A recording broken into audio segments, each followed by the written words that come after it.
स्वर्गीय देवव्रत सिंह की मूर्ति अनावरण को लेकर कांग्रेस द्वारा प्रशासन को धमकाने का आरोप। खेरागढ़ रियासत की पूर्व राजा स्वर्गीय देवव्रत सिंह की नगर पालिका प्रशासन द्वारा दशहरा के दिन मूर्ति अनावरण का कार्यक्रम रखा गया है। इस कार्यक्रम को लेकर कांग्रेस पार्टी ने तैयारियां प्रारंभ कर दिया है और प्रशासन को एक तरह से धमकी देने का आरोप स्वर्गीय देवव्रत सिंह की पत्नी विभा सिंह ने एक वीडियो जारी कर लगाया है। उन्होंने कांग्रेस की नीति को गुंडागर्दी करार दिया एवं भ्रष्टाचारी बताया है। उन्होंने कहा कि इसके पहले भी कांग्रेस के पदाधिकारियों ने उनके महल व घर में असामाजिक तत्वों के साथ मिलकर तोड़फोड़ गुंडागर्दी किया था। स्वर्गीय देवव्रत सिंह की मूर्ति स्थापित होनी चाहिए, इसमें कोई कुशंका नहीं है, लेकिन उसकी पत्नी घर वालों को विश्वास में लेकर किया जाना चाहिए और ये कार्यक्रम मौजूदा सरकार करे, न कि कांग्रेस के पदाधिकारी करें। गौरतलब है कि दिवंगत राजा देवव्रत सिंह इस क्षेत्र से लगातार लंबे समय तक कांग्रेस पार्टी से विधायक रहे हैं। कहीं कांग्रेस उनके योगदान को भुनाने का प्रयास तो नहीं कर रही है।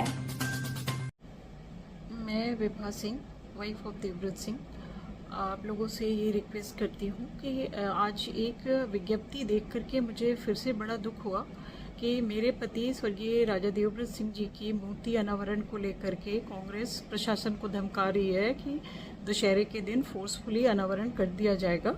और ये बहुत ही गलत है, क्योंकि कांग्रेस पार्टी बार बार इस तरह का काम करती है। और जैसे कि हमारे उदयपुर वाले महल पे भी इसी तरीके का अल्टीमेटम दे करके मुझे कि 30 दिसंबर को हम फोर्सफुली भीड़ के द्वारा दरवाज़ा खोल देंगे, उसी तरीके से बलौदा बाज़ार में भी उन्होंने वल्बा किया। और जिस तरीके से वहाँ पे भी इतना बड़ा कांड हुआ, वैसे ही हमारे उदयपुर महल में भी कांड हुआ, खैरागढ़ महल में भी कांड हुआ। और कुछ जो गुंडे प्रकृति के लोग हैं उनको सपोर्ट करके कांग्रेस ये करवाती है। और साथ में ये है कि अगर नगर पालिका के द्वारा मूर्ति बनाई गई है तो मौजूदा सरकार को अनावरण करना चाहिए। और ये भी होना चाहिए कि किसी भी पति का अगर कोई कार्यक्रम है तो उनकी पत्नी को ज़रूर बुलाया जाए, उनको शामिल किया जाए और उन्हें अवगत कराया जाए। लेकिन कांग्रेस पार्टी ऐसा कुछ करती नहीं है, बार बार वही सीधे करती है।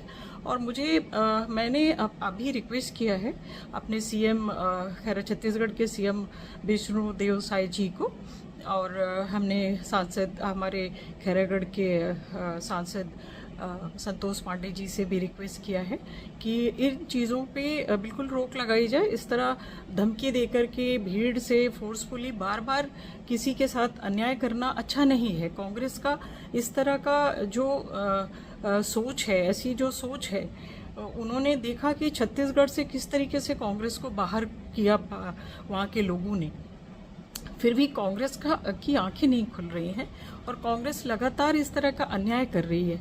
बार बार मैं इस बात को रखती हूँ कि मेरे साथ गलत हो रहा है, लेकिन बार बार ये चीज़ें हो रही हैं और कांग्रेस पार्टी के लोगों को बिल्कुल उनके साथ तो उनका तो मतलब मेंटालिटी ही गुंडों वाली है और वो गुंडे प्रकृति के काम करते हैं, तोड़फोड़ करते हैं, घरों में घुसते हैं, चीज़ें जलाते हैं।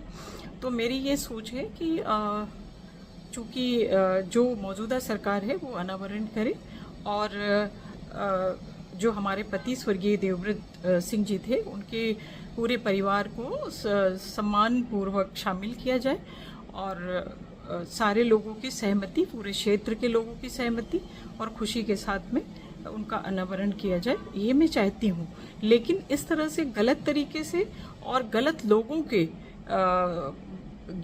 गलत लोगों के ज्ञापन और इस तरह से बैठक रख के फोर्सफुली धमका करके मूर्ति अनावरण हो, ये बिल्कुल गलत है। मैं इसको बिल्कुल भी सपोर्ट नहीं करती हूँ और इस पे प्लीज़ मेरी हाथ जोड़ के रिक्वेस्ट है कि आप लोग मुझे सपोर्ट करें और मुझे और राजा साहब को सपोर्ट करें, उनके साथ इस तरह का कुछ ना हो और आप लोग मेरे साथ रहेंगे, मुझे पूरी उम्मीद है। धन्यवाद। मुद्दे की बात चौरसिया सिस्टर के साथ देखते रहिए स्टार इंडिया न्यूज चैनल पर।